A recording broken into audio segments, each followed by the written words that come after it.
Um, I was able to. Hey, it's fine. Hey, before you jump into that, I appreciate you adding She Drives Me Crazy.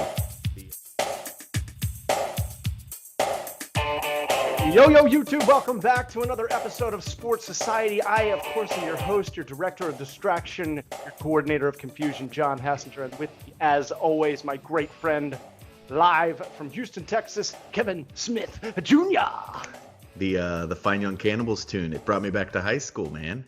Yes, I know, and believe me, getting that song, because it's fairly easy to rip audio and video off of YouTube. There's a million apps out there that you can do it with. And I mean, I do it for my trailer reaction videos. Sure.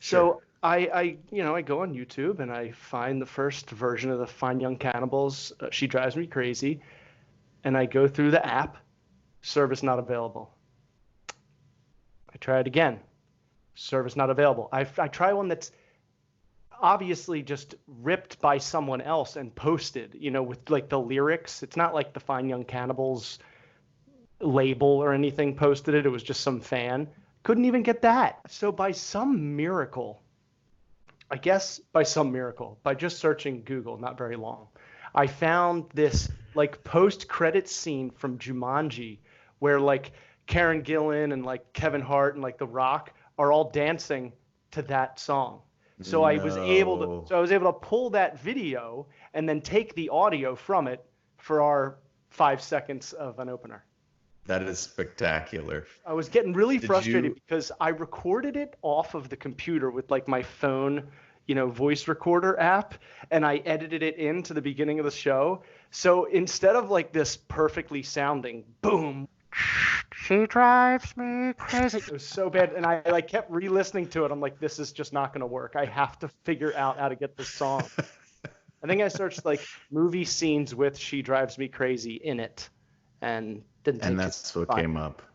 Right. Did you feel like we were back in high school on Napster, and like the efforts to find the right version? And you spend an hour downloading it, and then we hit play, and we're so excited for something, and it goes remix, and it's just like nothing that's that song at all.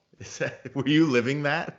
Now I'm probably going to hurt some people's ears right now, so maybe lift your headphones off your ear or something like that. But I remember, now that you bring that up, I remember going through that, and you'd be like, yes, we finally got the new Biggie.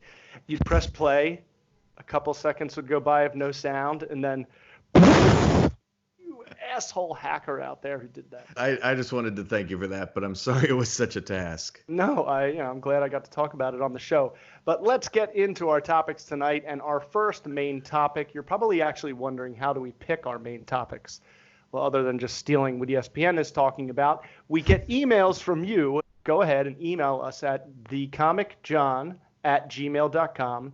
And if there's something going on this week that you want us to get into, we will most certainly do it if we can get to it. Our first topic, amazingly, it feels like we live in the Stone Age, that this is a new deal that the NFL and the owners have agreed on that would end marijuana suspensions.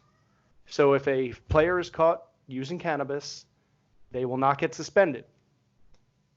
What do you think of this, Kev? I think this has been a long time coming, and I'm like you, when I got the article. And let's talk about that. That's an article that somebody texted to me and said, hey, I'd love it if you guys would discuss this. So I forwarded it on to you. That's going to continue. So I hope people keep reaching out with stuff that they think is interesting. I think it's way past due, and it almost surprised me to see that come up the way the article did. And I think it was a Forbes article, wasn't it? It was a Forbes or a Business Insider, and it's Forbes. And to see something on a mainstream outlet like that, not just a sports outlet, but a major financial outlet, it kind of shocked me, because that seems really archaic to think in today's world we're still not at that level, right? I was always confused as to why it was always like the Pro Bowlers that were getting busted with weed. It's like, seems like the best players use this stuff for something, and it's serving them well, but you're not letting them play because of it. Now, obviously, the follow-up question is, if they don't get suspended, then what, does something happen to them? And here's the article. The new policy being floated for approval by the NFL Players Association would also reduce the number of players subject to testing for cannabis and narrow the window when tests can be administered.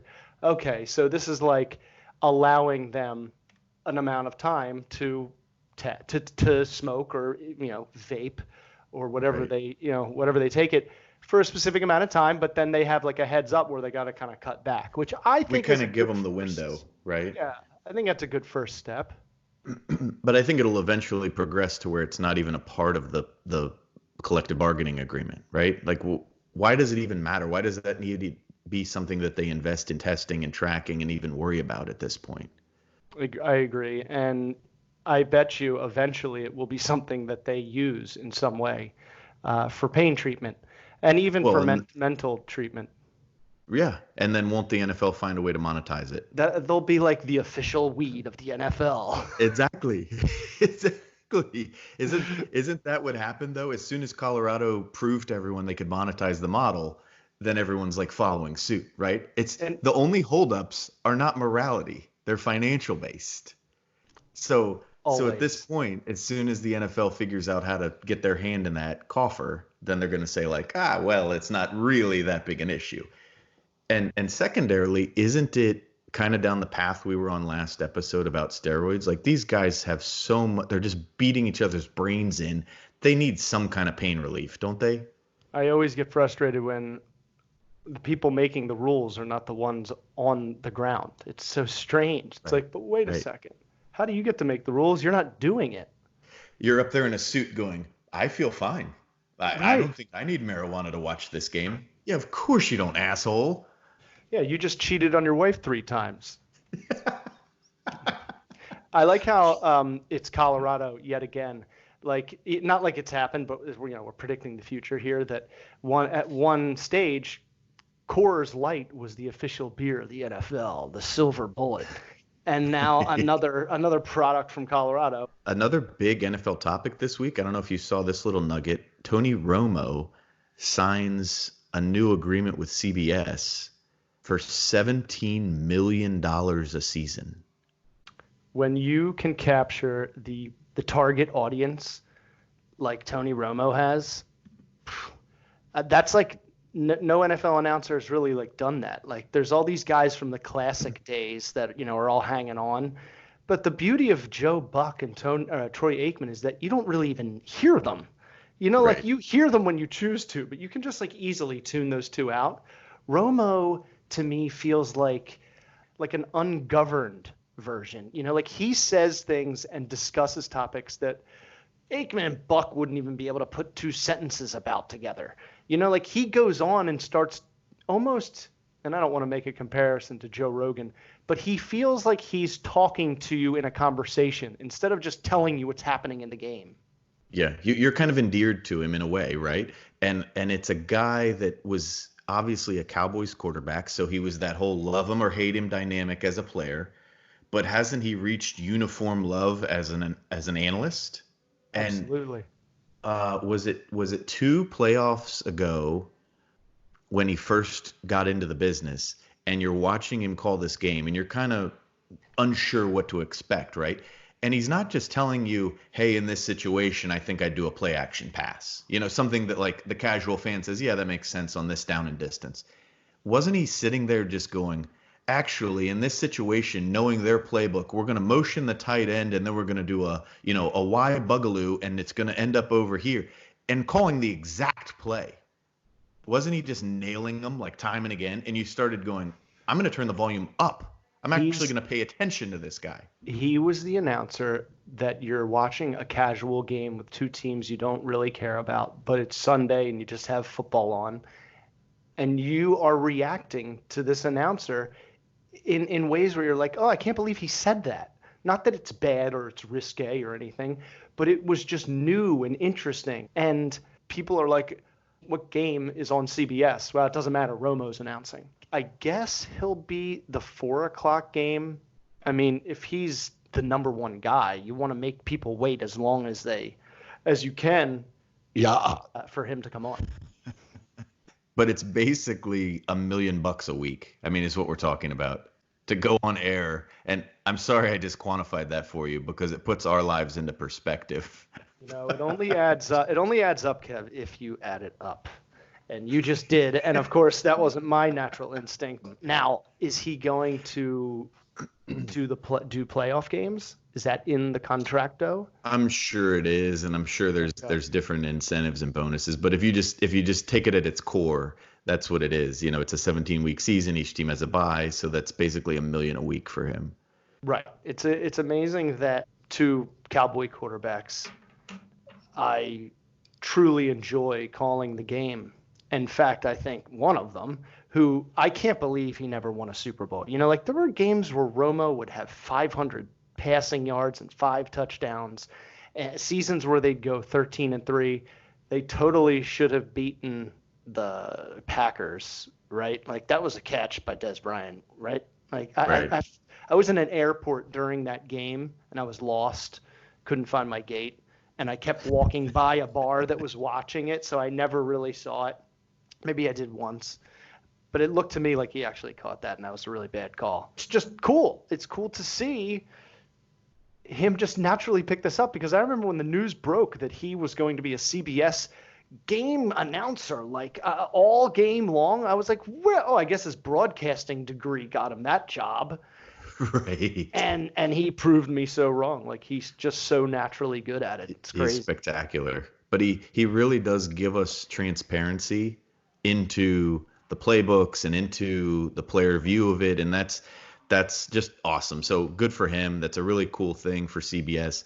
And the transparency is kind of a nice segue for us into our next topic, which is something the XFL is working on, is really like giving us more of the fan experience, right? The XFL, and I only briefly skimmed some of the rules. Now, that's not like a John version. I skimmed the rules, meaning I didn't look at any of them. I actually did. Well, let me did. tell you the teams first, and I'll let Yes. you I've got the list here, and I'll let you make your comment on these team names, okay? Okay. So starting in the Western Division, we've got 4 teams. We've got the Dallas Renegades. We've got the Houston Roughnecks, the Los Angeles Wildcats, and the Seattle Dragons are your 4 teams in the West. Your 4 in the East are the DC Defenders, the New York Guardians, the St. Louis Battlehawks, and the Tampa Bay Vipers. What do you think? What's your go-to name? Man, a lot of these are very comic book inspired, but I feel like overall, the names I like. I like all the names, actually. Guardians, Defenders, Vipers, Dragons, Roughnecks, Renegades, Battlehawks. That's so cool. However, some of the logos are just not. It was like their first try. Like the Vipers, like the Vipers, a V. That's it. Like make the snake. Like the snake is such a badass, image. Go with that. The Battlehawks is kind of lame. I love Renegades. Roughnecks is terrible. Wildcats is just as boring as Los Angeles. Guardians needs a little tweaking. Defenders is pretty cool to me. It looks like a superhero's logo. Between the Dragons and the Defenders. No, That's you know your what? go-to? Dragons or the Renegades. So the only perk I'll give the Roughnecks is I think that's a cool throwback to the Oilers. That was the only thing that I liked about it. Their old oil derrick, Houston Oiler NFL. And I loved that logo. The really cool thing I think they do, they also have what they call Team 9. Have you seen this?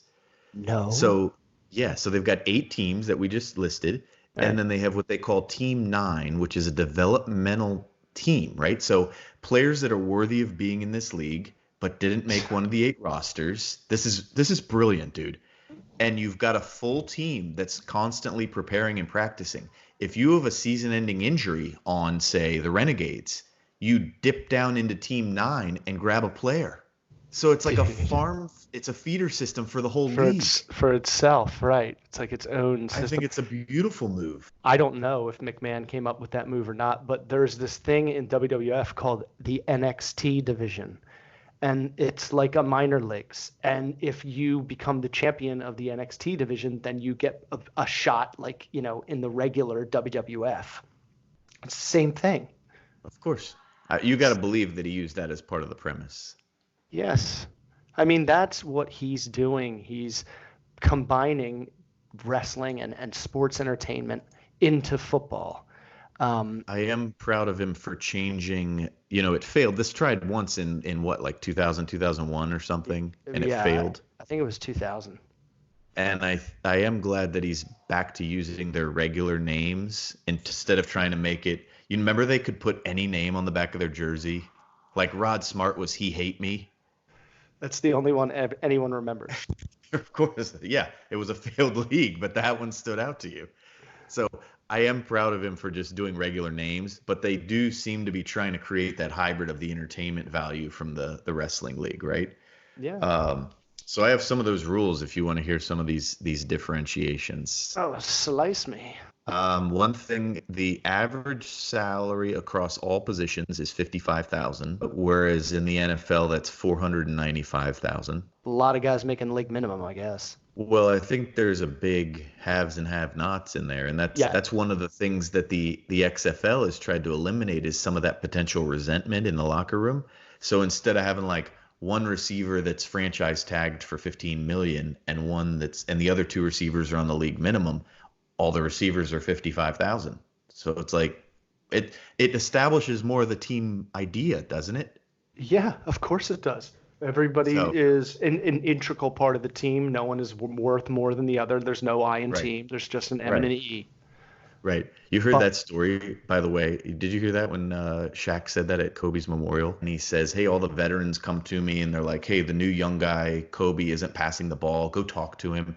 So Shaq walks up to him at practice and Kobe's shooting free throws and doesn't even look. He's just shooting.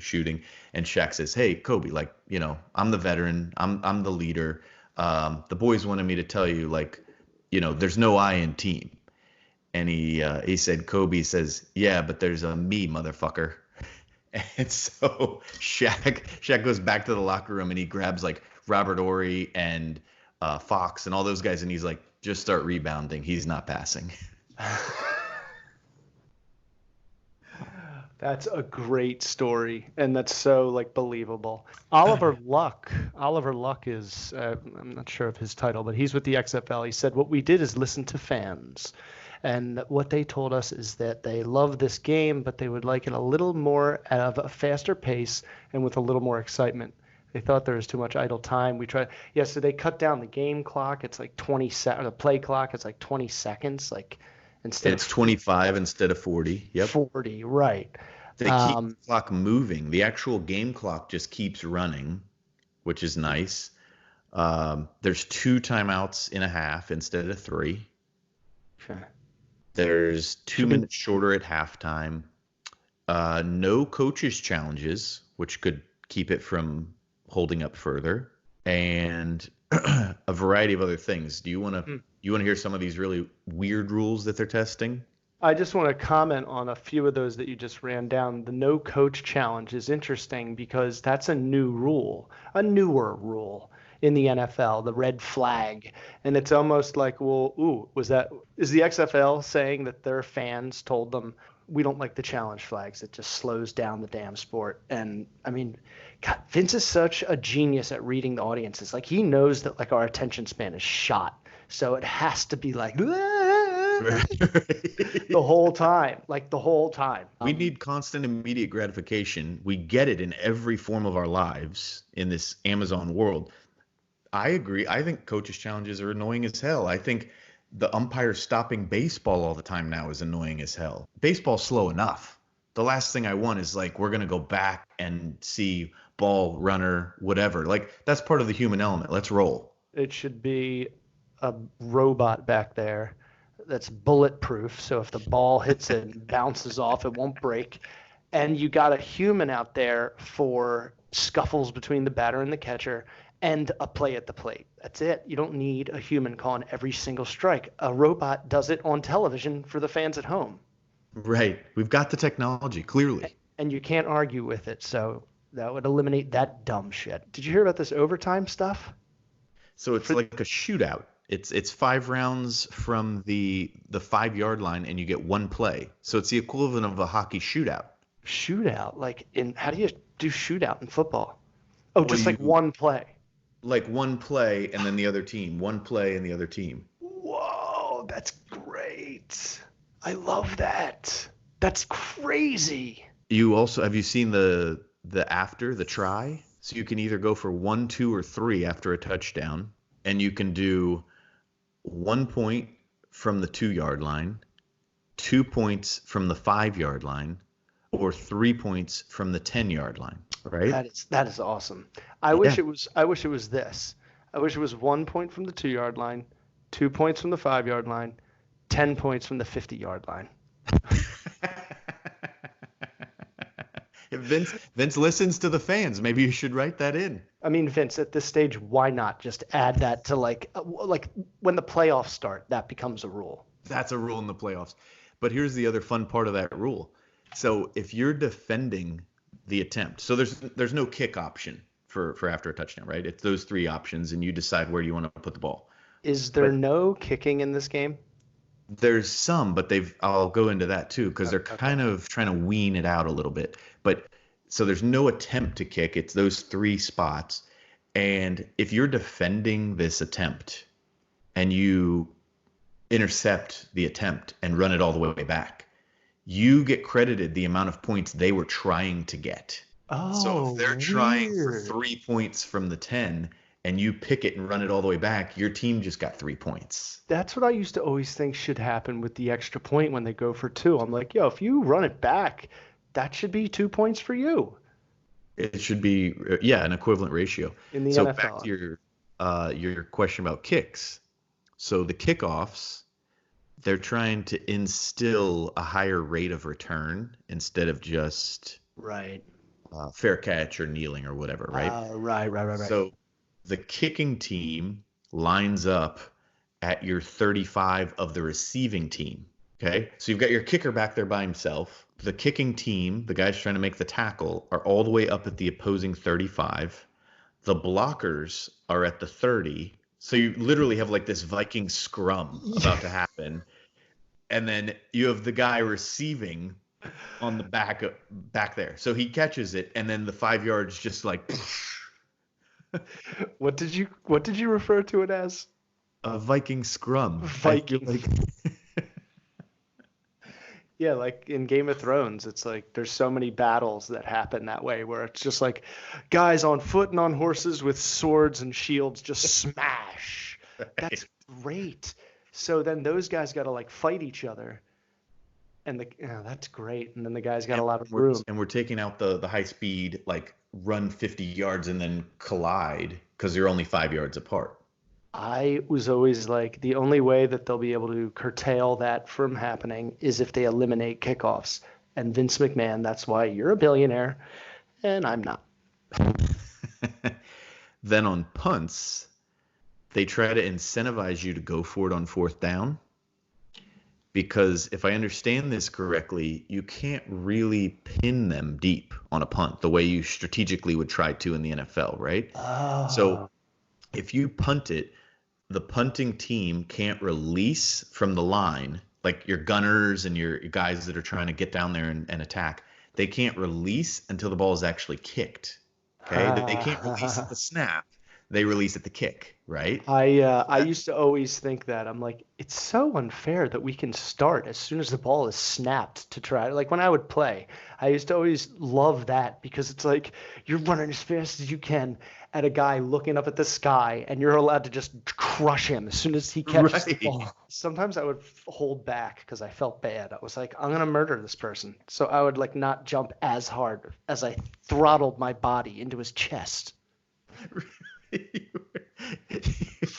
You were just helping Vince establish his rule bases. But if it's a touchback on that punt, they get it all the way out to the 35. I think they call it a major touchback.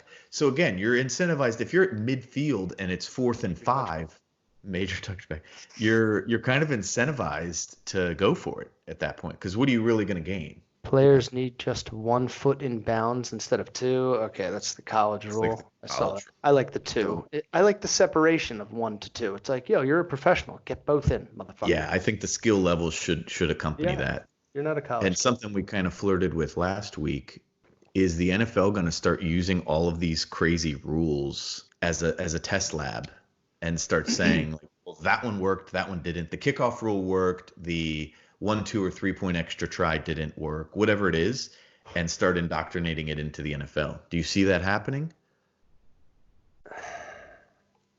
I don't think so. Like, as I'm looking at all these rules, I feel like the only one that the NFL might adopt is this kickoff thing. Because kickoffs, yes, can be awesome, especially when someone breaks away. And that is the solution to not having to worry about someone losing their head, Right. or getting the wind completely knocked out of them. That's the way to remove the violence from that Which play. is which is interesting that the Extreme Football League comes up with a safer rule.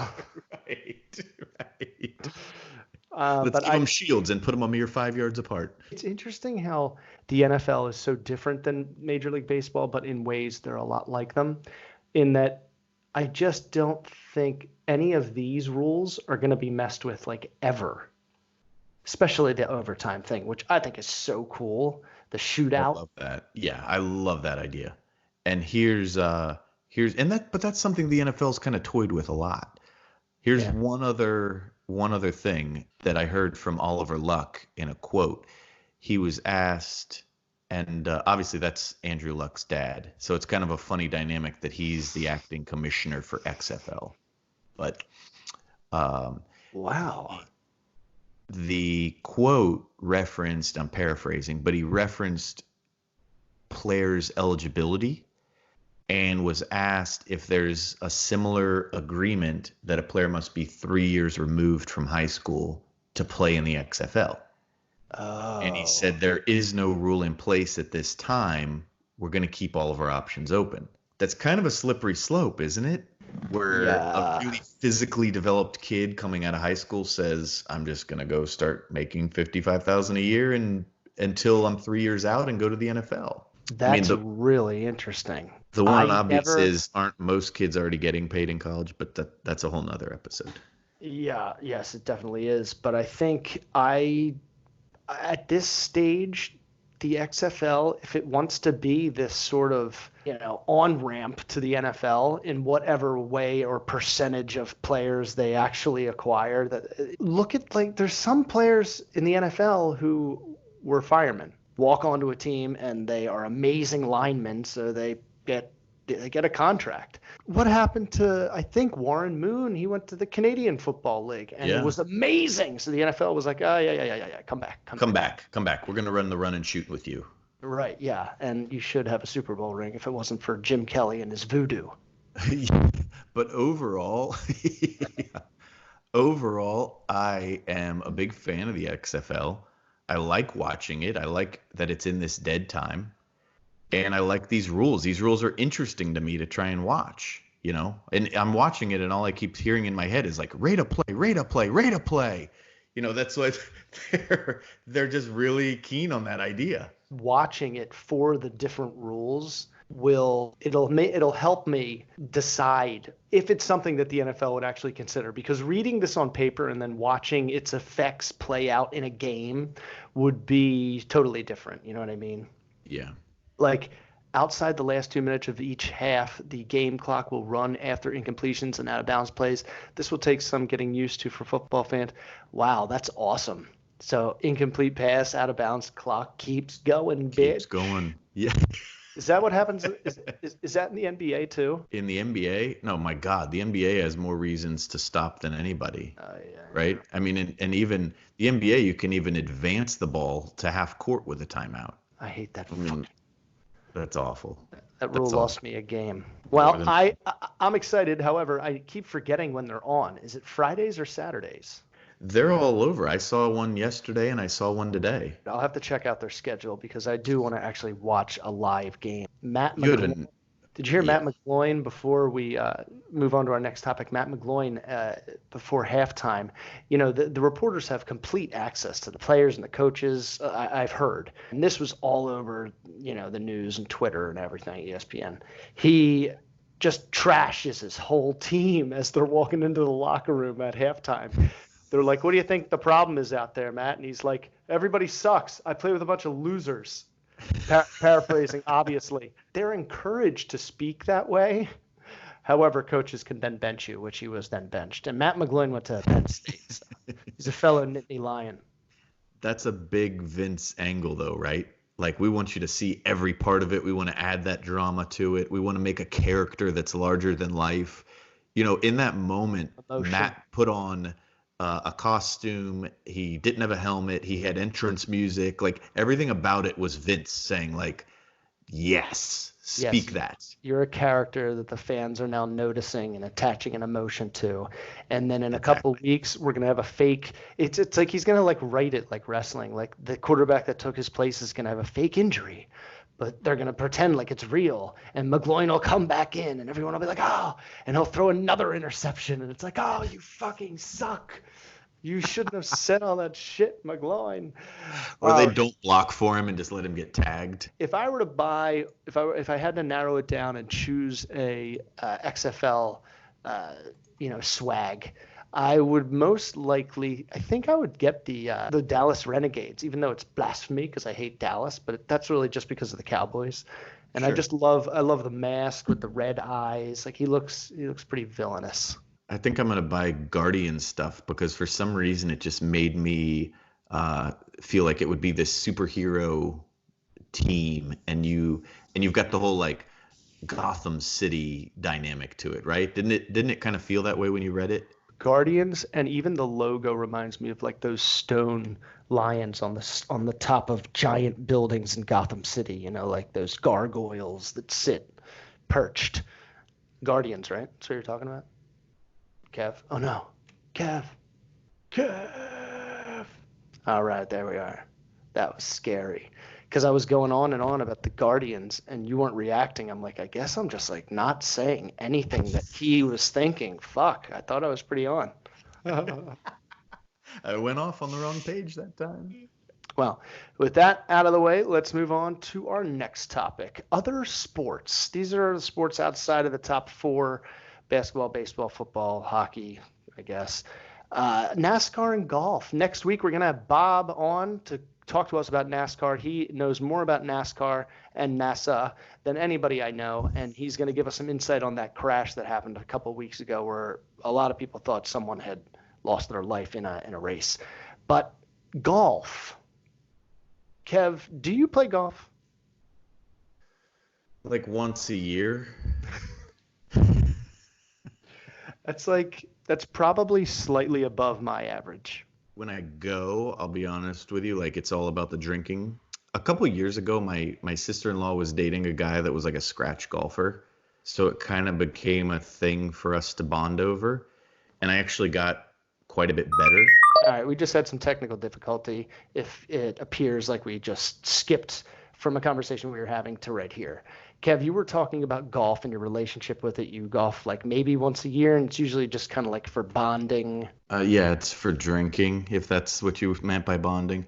And I feel like it's one of those games that if you don't practice a little bit or play semi-regularly, you're just not going to get that much better. And then when you're not better, you become that annoying guy in the foursome that's, hitting his shit into the backyards and losing balls, and then you're just holding everybody up. So I just don't really do it that often. And for those of us who don't know, a scratch golfer is what? Basically, they can play close to par. I don't play very often, and you don't either, right? No, I never play golf. I could never, ever justify buying a set of clubs to something I knew I was just not going to commit myself to. I'm like, this is a fucking investment and a half for something that I would rather do so many other things. And I get it because I have gone golfing and it is fun. First of all, it's pretty expensive. Yeah. Not down here. I mean, you can go here. The idea of golf is such a miracle because the fact that men have continued to convince women that We are owed a day on the golf course. We are owed 4 to 5 hours of just see you later, and you can't get a hold of me. It's so I'm not going to strange. answer my phone. I'm golfing. Like No, it's some life and death matter, right? It's like that's a you rule. couldn't text me back. Our kid busted his jaw. No, I was golfing. And the wives are just supposed to be like, you know what? You're right. I'm sorry. It's ridiculous. And like if you ever make fun of a golfer, like, yo, why don't you pick up your phone? They're like, oh, I was golfing. It's like, so? Well, the guys would be mad. That means so you swung a club 70 times in 5 hours. What about all the downtime? Like you couldn't answer me? Unless you were using the cart, you'd had to walk far distances, I'm sure, right? You couldn't have just called me back. No, the guys would be mad. Shut up. What are they, your boyfriends? Do you ever watch golf? No, only Tiger. The only time I get excited about golf is Tiger Woods because, look, at the end of the day, it's a competition. I can get excited about any sort of competition. But golf, it's just so unrelatable because, like you said, that and sports like tennis and any sport, but these sports where you're dealing with this little ball and you have to manipulate this little ball, the only way you're good is if you're doing like 36 holes a day every day from like age 5 until like you're 18, 19 and you can go to the pros. Because it's all so random and different, and it's like it's almost as if there's no such thing as muscle memory with golf, but there is, and it's like times 8 instead of like normal sports. That's a good way to put it. There's like all these other things that you have to like, imprint on your brain over and over to be good. And there's a zillion courses, so it's never the same. So you only watch when Tiger's involved, and I'm gonna co-sign on that. And I was looking at some stuff in preparation for this show, this topic, and there's actually a phenomenon called the Tiger effect. Oh yeah, for sure. Where through the late 90s when they saw this big boost in rankings. And some of this data is astonishing to me, that when he won in 97, it ranked as a 14.1 in the way that media tracks, the viewership. Yeah. That was 50% above the Masters viewing average for all the years before that. I get angry because I can't figure it out. Is it because he was so good and so young and black? That's the neat thing about it. I mean, I think that helped. Because what else? It's not like golf is popular. If golf is not as popular with just this one guy, and has nothing to do with his scandal. It was just always like this. I have a feeling it's because of how young he is, how Nike scooped him up, and just how he was just winning right away. But don't you think part of it too was how dominant he was? Yeah, like and winning. The guy went in and just crushed, 14, 15 majors right away. And you almost thought that Nicklaus's record was just going to fall immediately. The 18 majors, which I still think he's 15 to 18 at this point. Like he's in the hole. I think all of us watching just assumed every major he would show up and win. And that was part of the allures. You wanted to see Tiger do the fist bump on a Sunday, right? Absolutely. You wanted to cheer because this little tiny white ball rolled into a hole that was tapped in by this guy wearing a red shirt who's kind of black, kind of Chinese, kind of white, kind of something else, something weird. And his name is Tiger. Like, go get him, Tiger. Like the name your mom called you when you looked sharp. Right. And then he had a few like contenders, Phil Mickelson stepped up, and who else kind of like would challenge Tiger, but it was mostly Phil. Him and Phil had just amazing battles back and forth back in the day. That was like in the early 2000s, late 90s when he kind of like exploded. I remember in 2000 he won 4 majors in 1 year. And then the scandal happened in 2010, 9, the cheating on his wife smashing his car with a golf club. But not just like he has a mistress, like he has a harem. Like he legit has, a lot of shit happening. He's a gigolo. How did he have the energy for that? That's what I want to know. He's Tiger Woods, y'all. I mean, look at him. He's in such good shape, and then he like walks around and plays golf. It's not like he really gets to use that body. No, he does. I'm just joking. I think Tiger now is even more interesting because, like we've talked about before, everybody loves a winner and everyone loves a redemption arc. Everyone loves seeing someone go to the depths of their own personal despair and be triumphant because it gives you hope that, like, oh my gosh, if they can climb out of it, I can too. No And doubt. he's Cobblecanasian, whatever he calls himself. I love sleeping to golf mainly because this is another funny thing about it. It's the one sport where the announcers have to whisper. So it's like, hi, and now Tiger approaches the tee. Is his penis hanging out his pant leg? It's got to be huge. Maybe. Got a bit of a left to right spinner on this one. I learned that he's half Native American, half black, so it's got to be long and thick. But has lands owed to it. So Bob will join us next week for Other Sports. That's what we'll call this segment, Other Sports. And we'll get into NASCAR, the restrictor plate racing, other key phrases we hear but we can't clear up, nor do we care about.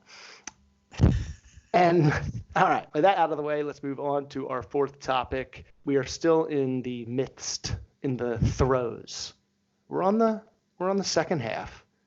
We're on the downswing of the most boring 30 days in sports, between the end of football and the start of March Madness / baseball. Kev, you mentioned that the FCC received so many complaints about the Super Bowl halftime show, about those Latinas shaking their bonbons.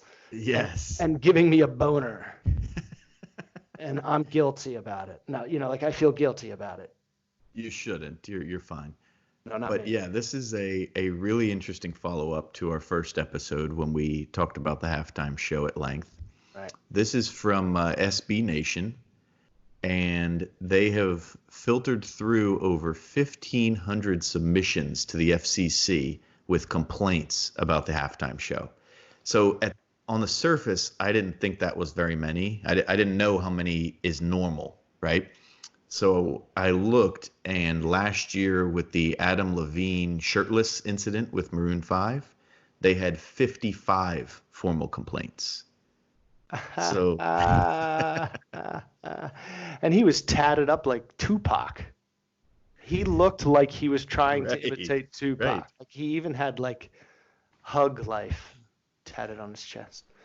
So I'm going to read a few of these to you. I'm not going to go through all of them, but I'm going to read a few of them just for the viewer enjoyment. This should be an ongoing segment since there's 50. We should read like 5 a show.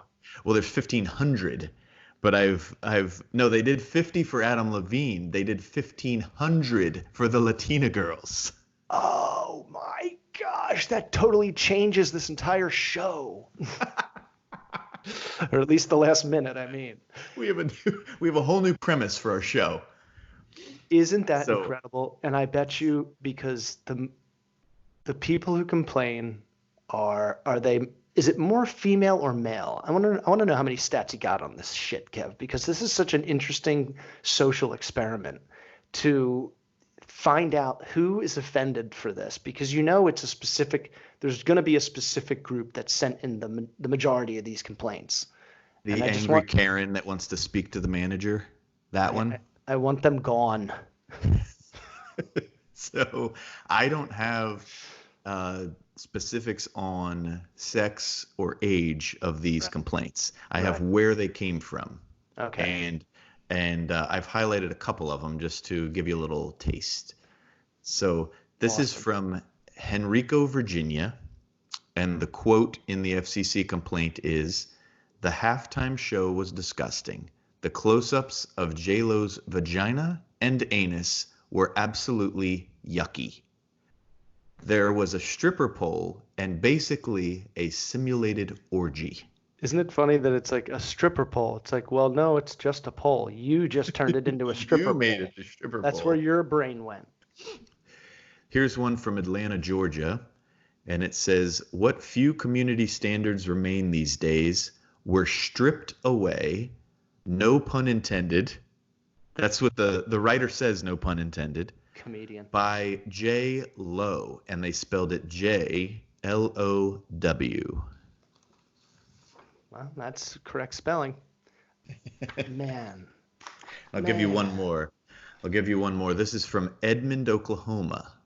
The quote says, "The vagina grabbing, demeaning of females must stop. This is a family show, not a sexual predator show." And here's the kicker. This is their final line. "Next time, just show Robert Kraft's massage parlor visits." I'm so confused by you. Are you a football fan? No. Or are you a decency fan? Kev, could you read the first sentence or two from that first one, from that last one? From the last one? The one you from just Edmond, Oklahoma? Yeah. So from Edmond, Oklahoma, "The vagina grabbing, demeaning of females has to stop." Okay, demeaning of females. So J-Lo and Shakira, both probably combined over $1 billion in their net worth, were forced to put on scantily clad bikinis and shake their asses and dance. Right. They were forced to. Is that what he's referencing? Because they were forced to even do that show. Did they have to do the halftime show? I think they aren't paid for it, which is really weird. But it's not really weird because all of their album sales, they're up like 500% the next day. Of course they are. It's because of the simulated orgy that they put on stage, according to someone in Atlanta, Georgia. And I feel sorry for you in Atlanta, Georgia, because your idea, if you think that is an orgy, then you have not been going to orgies. Nor have you really seen a stripper pole in action. I just hate it when people say it's a stripper pole. It's like, yo, this is the idea that women are owning that pole. They're not dancing on it for men with dollar bills. They're just fucking strong as shit. It's not an easy thing to do, to dance on a stripper pole. Think I could do any of the things they were doing? No way. No. So kudos to someone with that strength is the point of this story. I think that was the whole message. And I love these complaints, and I want to have this an ongoing segment. And let's go back into the FCC complaints about the halftime show. We'll just dip into the well for a random quote. If there's 1,500, if we could do it all year long. With that out of the way, that will bring us to our fifth and final topic, the judge reports. With the draft looming, Joe is doing the combine press conference that aired, I think, 4 or 5 days ago, and I got to check it out. Kev, did you listen to any Judge's press conference at the combine? I did. He definitely did some of that verbal murdering that we talked about last week, just completely demoralizing some members of the media, didn't he? He's just a magician, a master of the lingual arts, because he answers the original question that they spew to him that he doesn't want to answer in 3 or 4 words. I'm not going to be doing any what's the word that he says? I don't do hypotheticals. However, we do have a lot of great running backs on this team, and everyone's got a blank slate. He just answers it and then completely moves on to another piece of their question. Saban and Belichick, man, just downloaded to him like Neo in the Matrix. They just plugged in the back of his head. And Judge, like we've said many times, Judge is a really smart guy, and you can just tell that he is just mirroring everything that Saban and Belichick do so well when speaking to the media. So for this segment, I wanted to come up with at least 1 or 2 really good things that Judge says, and 2 really kind of bad things, or just something to make fun of him about. And it was really hard. However, he kept deflecting questions about individual players and hypothetical scenarios. He kept deflecting that. So he started using examples and using names as examples, as in well, what if little Billy gets an injury on this ankle, and it's supposed to take him 4 weeks to recover, but it takes him six. So little Billy is a wuss. And then he goes, and then fuck, my notes like auto corrected, and it didn't spell the right name because I obviously probably spelled it wrong. But he was like little Franny, like I heard high school Judge talking, like he knew that people like our friends from high school were laughing at the names that he was using as examples. And then he said, this whole coaching staff, none of us are at our homes, like we're in a hotel, like in Jersey. It's like a college dorm, we're not going to toga parties or anything, but, we're really bonding and stuff like that. I was like, that was the one I wrote down. I was like, toga party, Judge, you were born in the 80s. Like, why did you say toga party? Like, I guess that was safe. He could have said keg stands or playing beer pong, but I guess toga party was pretty safe. Yeah, I feel like that was more relatable. Like that was a direct download that he got from Belichick or Saban. Because I was like, dude, that's definitely a prior era comment. Right. So that was a direct download of data. Like, how do you answer this? We're not going to toga parties. Like it was like it was already programmed into him, and he knew to say that instead of we're not going to keggers or frat parties or whatever it is. Right. I think that was definitely one of my notes. What I want to do is see, because Belichick and Saban, I mean, they are just so stone cold, and so is Judge. I mean, he has adopted the same way when he's speaking to the press. He's not going to compromise any of his players. Like, absolutely not. There's no question about it. There's no, like, he doesn't falter on his players. Like, if any kind of answer that he gives would cause the media to be like, oh, he's talking shit on this guy. He keeps that like very like under wraps. And it'll be interesting to see if he lets that Judge that you and I know out more and more, because to everyone watching, Judge is hilarious. Like he's a really funny person, and he is not showing any of it as this, as the first early days as the Giants coach. But with time, he's going to get more comfortable. If they're successful, we will start to see it. Let's just watch. If the Giants make the playoffs this season and they get to Judge's first press conference after they finally clinch a playoff spot, the Giants are back in it. Oh, my gosh. You're going to see him saying things that will reveal he has a pretty good sense of humor. And I got to rewatch it, and I'll bring it up on the next show. But I got to tell you that the other name he used other than Little Billy, it was like Little Billy and Little Francis or some ridiculous name that like we don't know. He has a lot of catchphrases, obviously, because Saban and Belichick just have a lot of the same, canned answers for the questions that they don't want to answer. It's important to me. Instead of scolding the media, he informs them that this is really important to me, that I'm not going to answer these fucking questions. These questions that you ask me about hypothetical situations and who's going to play this and what's more important here, I'm just not going to answer them because it's very important to me and I want you to understand. That's it. Those are his words. He's drilling it down into their head, yeah. And if we had a staff of interns or a production team or something for this show, we could actually put together a segment of mirrored quotes from Saban, Belichick, and Judge, and look at how many of those catchphrases have been used by all three. Man. And I don't know if we have the manpower to try and pull that off ourselves, but you have to believe there are so many where we could do like a snippet, like boom, boom, boom, and all three of them go, it's very important, and the depth chart's a clean slate. And you're like, they all used it. Yes. And then a word, because, when he said, it's important to me and I want you guys to understand that, I got like a little afraid. Like I forgot because Judge's dad was my coach, and he was like 6'5", played Temple. He played football for Temple in college, was a monster of a man. So there's this temper in there that he could grab you with one hand and just end you. Judge said beachfront property. And I re-listened to that portion of the press conference 4 or 5 times. I still don't know if he used that term beachfront property correctly. I I think he was talking. Oh, okay, now I get it.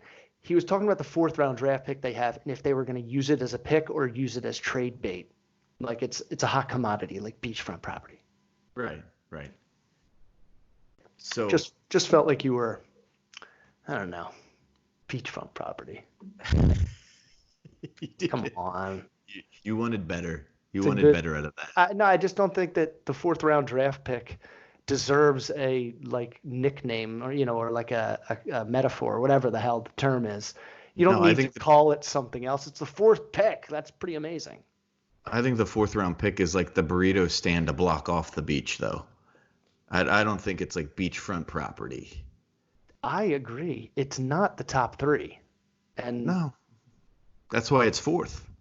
but I believe Judge is going to have so many players available that he's going to pick for the team and not for the player and their talent. You know what I'm saying? Like, if they need a right tackle, he's going to pick the best right tackle that's available first. Like, he probably has this list of what's important to him position wise and not players available. Do you do you think you could try and get him on the show at some point this season? I will not try to get him on the show. I will get him on the show. And if he, um, I feel like it's such a silly rope to walk because what if they're doing really bad? But then if they're doing really good, it's like he's just not going to have time. He's going to be in a good mood, but he's just not going to have time. Well, and if he does, it'll be a blast. But if they're bad, can you, like it's just us sitting here scared, going like, "Hey, buddy." Right.